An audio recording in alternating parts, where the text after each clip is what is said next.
3 पहर में कई रंग बदलने के बाद उस दिन का बचा खुचा सा हिस्सा अब जर्द पड़ चुका था, मगर गेस्ट हाउस के सहन का एक हिस्सा अभी भी रंगीन था। वो उस वक्त बरामदे की सीढ़ियों पर बैठे थे, बिल्कुल खामोश। दोनों की निगाह उन बुरी चींटियों पे जमी थी जिनकी छोटी सी कितार कुछ शरीर चींटियां बार बार बेतरतीब कर रही थी। कस्साम अगले दिन अपने लास्ट कंपटीशन के लिए बैरून मुल्क जा रहा था। वो इन शरीर चींटियों को कितार से निकालने की ख्वाहिश दबाकर उसकी तरफ मुतवज्जे हुआ।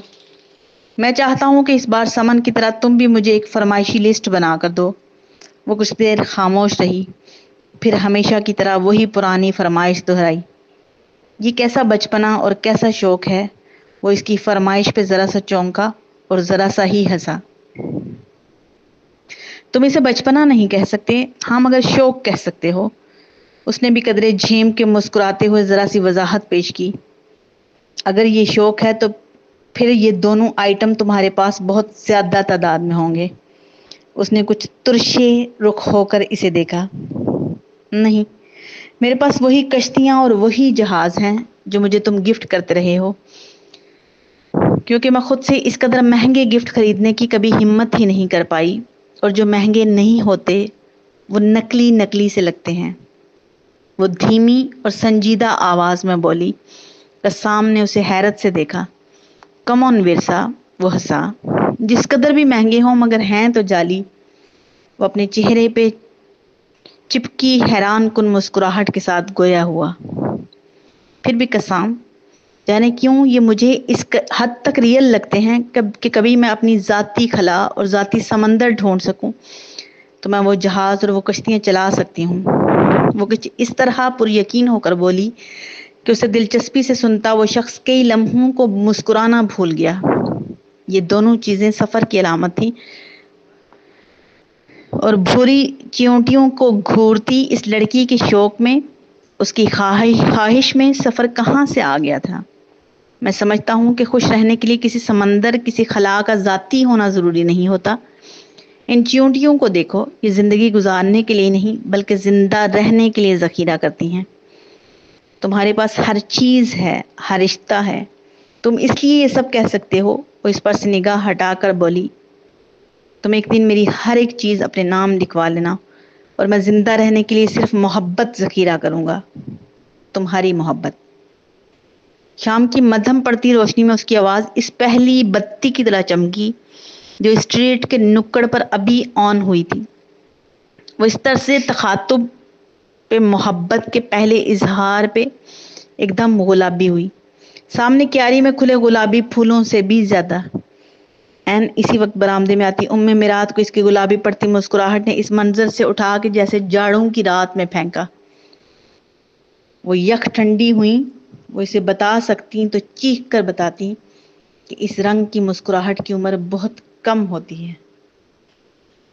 उसने भी अभी अकबर का जो टेक्स्ट पढ़ा था, उसके लिए वो टेक्स्ट नाकाबिले यकीन था।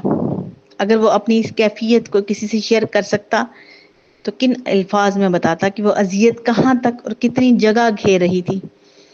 वो कमरा छोड़कर बाहर टेरेस पे आ गया।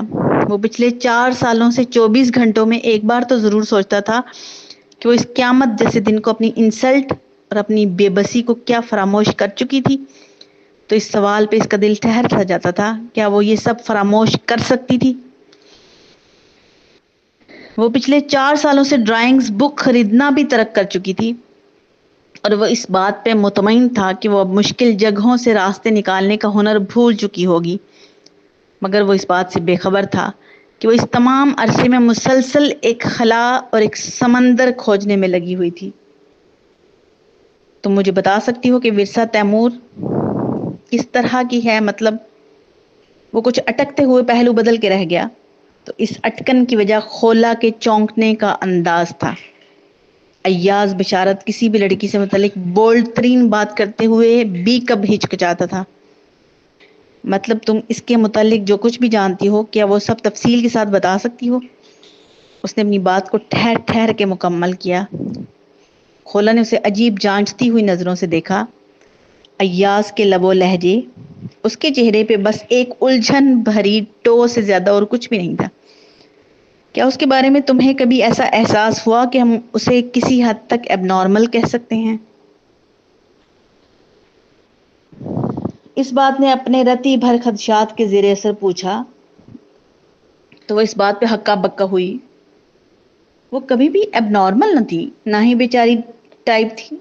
ہاں مگر کچھ عجیب سی تھی، جیسے پتھر، کانچ، پھول، پانی، آگ، ان سب کی کیمسٹری ملانا چاہتی ہو. اس میں ایک خوبی تھی کہ وہ ہمیشہ ٹاپ پر رہی. بظاہر وہ سب میں جلدی گھل مل جاتی تھی، کیونکہ اس میں برداشت کی کمی تھی تو اس وجہ سے وہ اجنبیت ظاہر کرنے میں بھی دیر نہیں لگاتی تھی. اور تو مجھے ایسا کچھ یاد نہیں. وہ کندھے جھٹک کے بولی، پھر جیسے کچھ سوچ کے کھٹکی. تم یہ اس لیے پوچھ رہی ہو کہ وہ قسام کی کزن ہے، تو تمہیں انفارم کر دوں کہ وہ اس کی کزن نہیں ہے. آئی نو وہ اس کی کزن نہیں ہے، بلکہ میں یہ سب